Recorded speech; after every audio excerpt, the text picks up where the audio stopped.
একলা ঘরে যখন আমার আসে না তো ঘুম, মনে পড়ে পুতুলের বাক্সের কথা।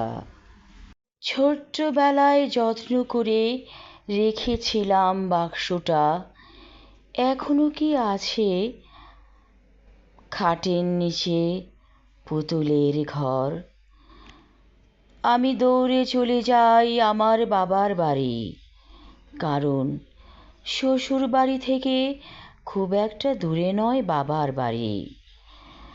সবাই ঘুমুচ্ছে ভাত ঘুমে অঘোরে, আমি চুপচাপ চলে যাই যে ঘরটা ছিল আমার শোবার ঘর। খাটের নিচে উঁকি মেরে দেখি বাক্সটা আছে কি। দূরে দেখি পড়ে আছে পুতুলের বাক্স। হামাগুড়ি দিয়ে খাটের নিচ থেকে বের করে আনি পুতুলের ঘর।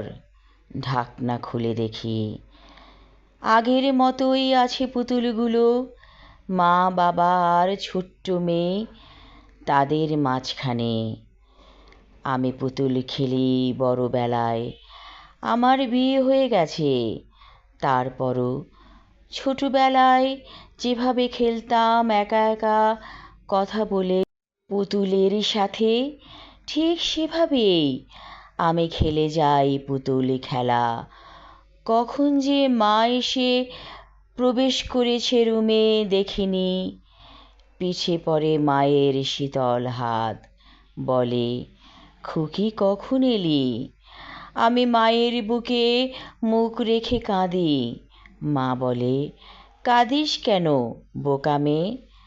আমি বলি, পুতুল খেলতে ইচ্ছে করে মা, বড্ড বেশি।